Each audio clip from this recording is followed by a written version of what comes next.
They don't warn you before the game begins. They just smile, shake your hand, and let you walk in blind. By the time you realize what's happening, the rules have already been used against you. Most people believe life is fair until life proves otherwise. They think effort alone is enough, that honesty is always rewarded, that intentions matter more than results. But there is a quieter truth beneath all of this, one that most people never see until it's too late. This chapter is about opening your eyes to that truth. The first ruthless way to become dangerously smart is learning to see the game before you play it. Because whether you like it or not, life is a game of power, perception, and position. Not in a cruel sense, but in a real one. From the moment you enter a room, something invisible is already happening. People are measuring you. Not with words, but with instinct. They notice how you walk, how you speak, how quickly you react, how badly you want to be accepted. Long before logic enters the picture, judgment has already been made. Most people never notice this. They speak freely. They reveal too much. They assume everyone thinks like they do, and that assumption quietly costs them everything. Machiavelli understood this long before the modern world. He saw that men don't move based on what is right, but on what benefits them. He knew that appearances shape outcomes more than truth ever will, and he warned, directly or not, that the man who ignores reality will always lose to the man who studies it. Think about your own life, the workplace where the loudest voice wasn't the most powerful one. The relationship where kindness was taken as weakness. The moment you trusted words, only to learn later that actions told a different story. These weren't accidents. They were lessons you were never taught how to read. Seeing the game means understanding that every environment has rules, unspoken rules.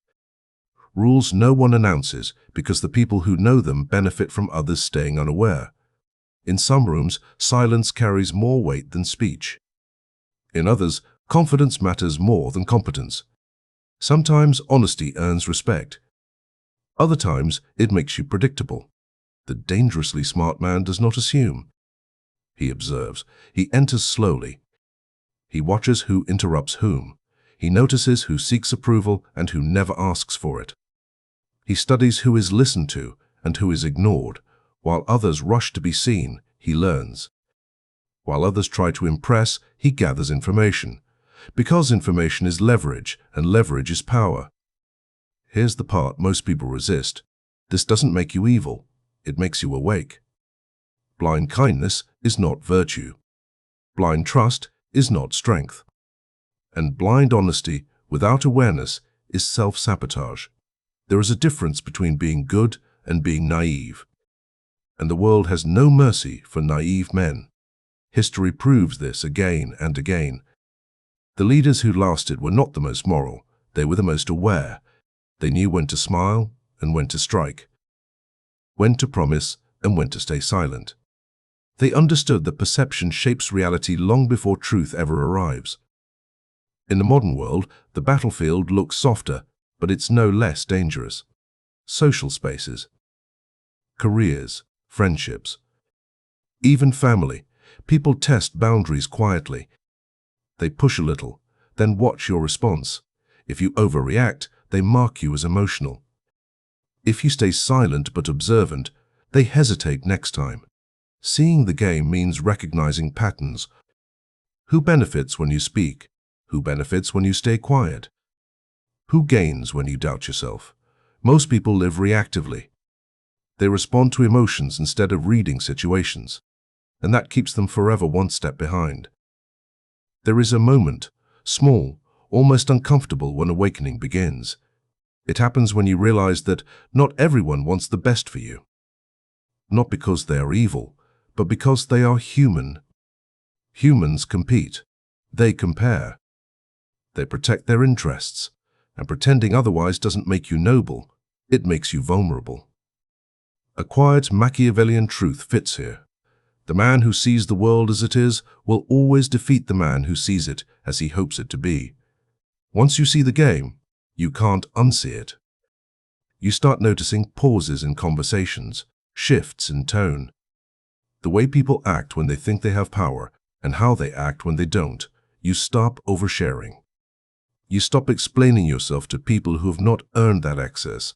You stop mistaking attention for respect. This is the awakening, not a loss of innocence, but the end of illusion. And it changes everything.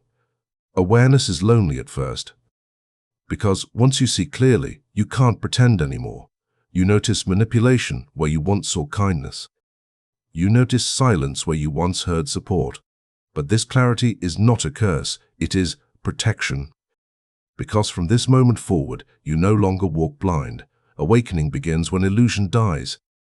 Seeing the game means understanding that life runs on unspoken rules, power dynamics, and human behavior, not fairness. Once you recognize these patterns, you stop reacting blindly and start moving with awareness. From this point on, ignorance is no longer accidental. It is a choice. Once you see the game, something uncomfortable happens. You realize awareness alone is not enough. Because even when you know what's happening, your emotions can still betray you. This is where most people fall. Not because they lack intelligence, but because they lack control.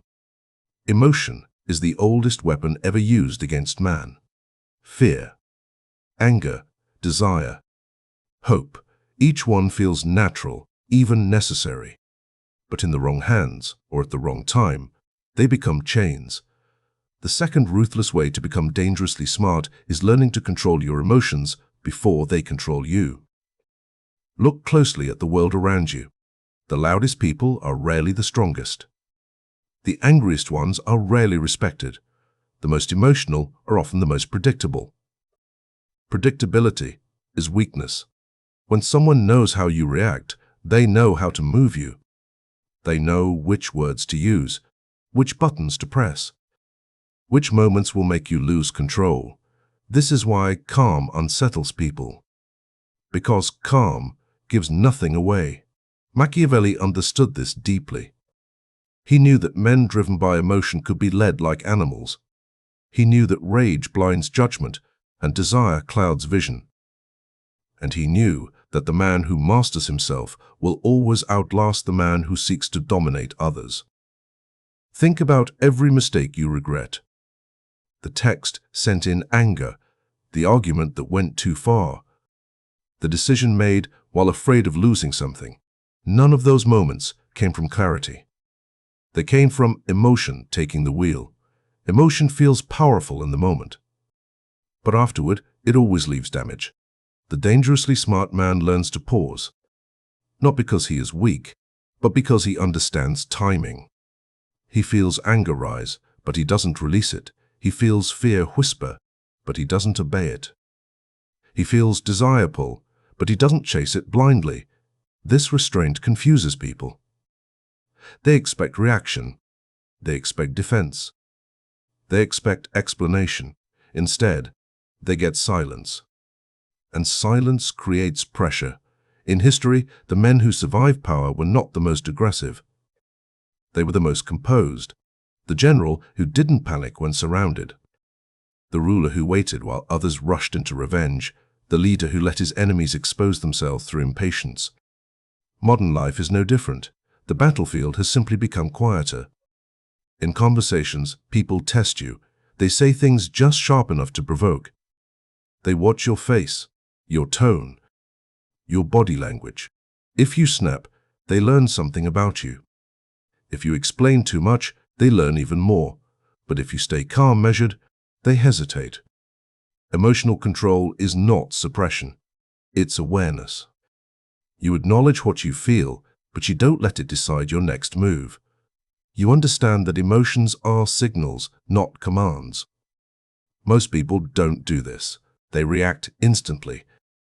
And reaction hands power away. Anger gives others control over your actions. Fear gives them control over your choices. Desire gives them control over your focus.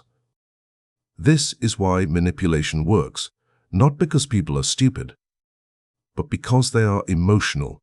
The descent into mastery is painful because it forces you to sit with discomfort, to feel something deeply and do nothing. That restraint feels unnatural at first. It feels like weakness, like you're losing something. But you're not losing power, you're storing it. There is a moment, quiet, internal, when you realize this truth. When someone tries to provoke you and you don't respond the way they expected. When they push and you don't move. When they wait for a reaction and it never comes. That moment shifts the balance, because now you are no longer easy to read. And what cannot be read cannot be controlled. A Machiavellian truth echoes here.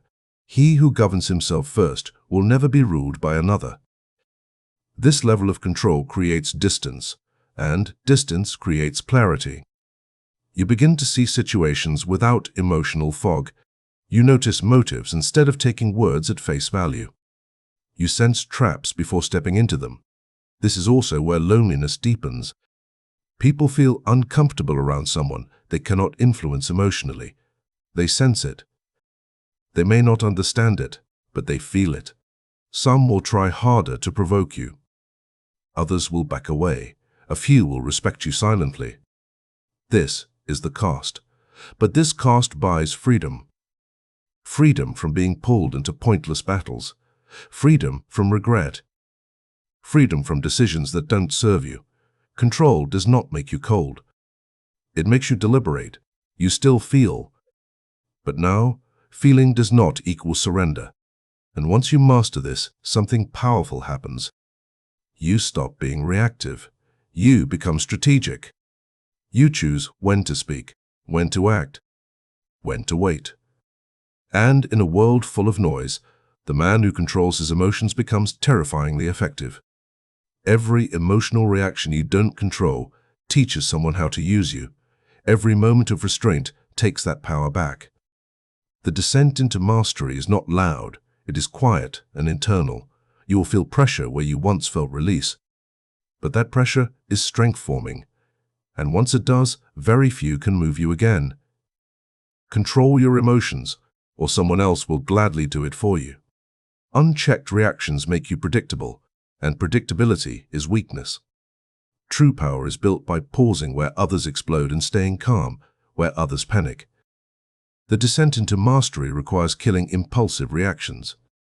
Power grows in silence, not in outbursts. By now, you feel the distance, the quiet space growing between you and the world you used to know. That distance is not loss. It is clarity. Most people spend their lives chasing one thing without realizing it: approval. They want to be liked, praised, welcomed, and included. It feels safe. It feels warm. But safety has never created power. The final ruthless way to become dangerously smart is to become useful, not liked. This is where mastery begins. Being liked is easy. You agree. You soften your words. You hide your edges. You say what people want to hear and laugh at the right moments, and in return you receive smiles that disappear the moment you are no longer needed. Usefulness is different. Usefulness is earned, not given. It is built quietly, over time, through skill, discipline, and reliability. And once you become useful, the room changes when you enter it. Machiavelli understood this truth clearly. He warned that love fades when it is tested, but necessity does not. People abandon what they enjoy. They protect what they depend on. Look at history. The men who shaped outcomes were rarely loved. They were tolerated, respected, feared, because removing them would create chaos. The dangerously smart man does not ask, "Do they like me?" He asks, "What problem do I solve?" This question changes everything. When you become useful, you no longer chase attention. Attention finds you. People listen when you speak, not because you demand it, but because your words carry weight. Usefulness creates leverage, and leverage is freedom. In modern life, usefulness is rare because it requires sacrifice. It demands long hours alone, learning skills others avoid, thinking deeply while others scroll and consume, staying disciplined when no one is watching. This path is quiet, and that quiet scares people. They don't see your effort, only your results. They don't see your discipline, only your confidence. And because they didn't witness the work, They assume it came easily. It didn't. Becoming useful means accepting that you will not always be understood, that you may be called cold, distant, or arrogant. Not because you are, but because you no longer seek permission. You stop explaining yourself. You stop proving your worth to those who don't value it. You let your actions speak. This is the moment where many turn back. Because approval is comforting, usefulness is demanding. But once you cross this line, something shifts. People begin to respect your boundaries. Not because you enforce them loudly, but because your absence creates problems. Your presence brings solutions. This is power without noise. The dangerously smart man does not dominate conversations. He dominates outcomes. He becomes the one others rely on in moments of pressure. The one who stays calm when others panic. The one whose judgment is trusted when decisions matter. And with that trust comes influence. There is loneliness here. Real loneliness. You will outgrow old circles. You will feel the gap widen between your mindset and theirs. And sometimes, late at night, you will wonder if it was worth it. It is, because this loneliness is not emptiness. It is space. Space to think clearly. Space to move freely. Space to choose your battles instead of being dragged into them. Mastery is not about control over others. It is about control over position. You place yourself where your value cannot be ignored, where your skills cannot be replaced easily, where your presence shifts the direction of things. At that point, you no longer need to demand respect. It arrives quietly. A Machiavellian truth echoes here. Men may hate your independence, but they will always need your competence. This is what it means to be dangerously smart, not loud, not cruel, not obsessed with dominance, but composed, strategic, and essential. You no longer chase the crowd. You build something the crowd needs, and in doing so, you become untouchable. Being liked will give you comfort, but it will never give you power. Usefulness will cost you ease, but it will buy you respect. Mastery is built in silence, through discipline no one applauds. You may walk alone for a while, but you will walk free. And when your presence begins to change outcomes, you will understand why this path was necessary. Mastery is not about domination. It is about positioning. When you become useful instead of likable, you stop chasing approval and start creating leverage. True power comes from skill, discipline, and quiet reliability. Become so sharp, so composed, and so valuable that your presence alters outcomes. This is what it means to be dangerously smart. Not loud, not cruel, but untouchable.